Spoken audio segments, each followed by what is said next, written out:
Hey everybody, this is Joe. Thank you for watching my Giga Texas construction update video.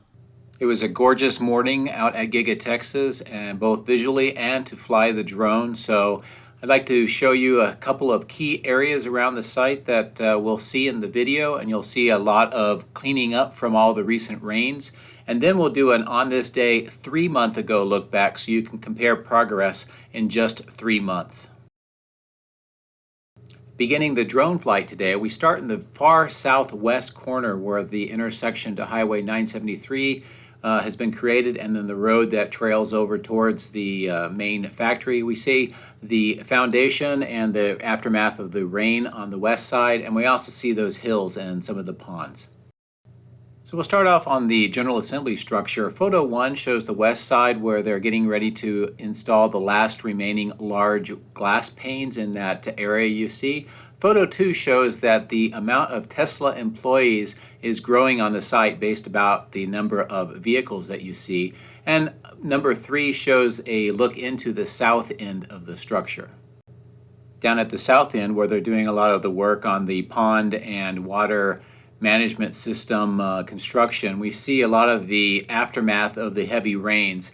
Photo 1 shows you an overview of the entire site, and you can see how much water is ponding. Photo 2 shows some of the geotextile membrane is kind of floating in that pond, and they're going to need to drain that pond and straighten that out. And Photo 3 shows you a close-up of that water splitter still under construction.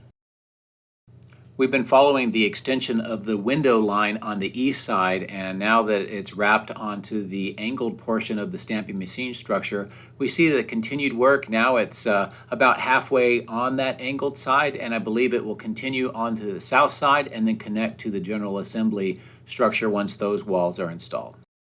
On the east side, we get a good look at the sedimentation basin construction. Photo 1 shows a good close-up of the filtration pipes and geotextile membranes.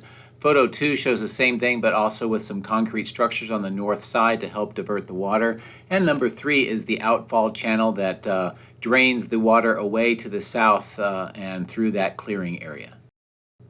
Progress in the central area continues. You can see the roof work. As the roof continues to expand, they keep putting the roof decking on photo number 1. Photo number 2 shows more steel, more of the work erecting the structure and the walls on the General Assembly east side.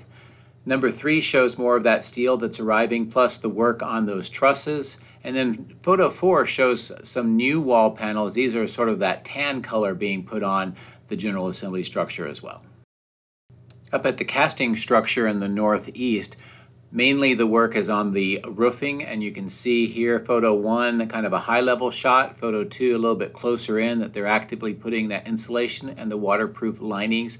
They're about 80% or so completed with the roof now. And finally, ending up in the new main entryway, I wanted to show you the diagram from the site plan and then what the actual picture looks like. You can see it pretty closely matches what they had planned to construct. So that's a quick review of some of the key areas around the site I wanted to highlight. You'll see a lot more in the video, especially on the east side, but this gives you a flavor and an idea of what was going on the site this morning. Again, a gorgeous day, gorgeous sunrise, and just a great day to fly.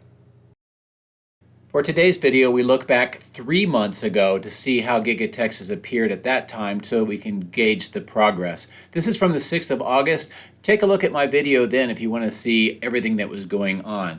But as you can see, we're in the north part of the foundation area where they're building the parking lots. At that time was still a big storage area. You can see the casting machine structure, just the superstructure was up. None of the walls, they hadn't even worked on any of the foundations for the Giga presses in that area. And you can see the roof area was still under construction at that time as well. Looking at the steel that was staged up north, this is the steel that filled in that alleyway that you can see. And this is how the battery cell structure looked at that time. As you can see, no walls, really no equipment or anything inside like we see now. This is flying down the west side of the General Assembly building. You can see the south end was just still under construction, and this is what it appeared like just 3 months ago. This also gives you an idea what that South Pond area looked like 3 months ago as well. And here we are flying towards the central area. You can see what the work was being done. The steel structure that you see there is not the double columned structure that we have called the high bay now. That was the more northern one. And then overall, this is what the entire factory looked like 3 months ago today. So I hope that this look back and just the short period of time gives you a great idea of how much progress has been made and how much closer the factory is to production than it was just 3 months ago. I hope that you found this helpful. Before we begin, I would like to say thank you to my patrons for your generous support. Patreon members get access to high-resolution photos, previews, and direct dialogue with me. If you would like to support my channel, please consider becoming a patron using this link, which is also in the video description. Please also consider subscribing and hitting the like button. Thanks. My drones are ready and raring to go. Let's go flying over Giga Texas.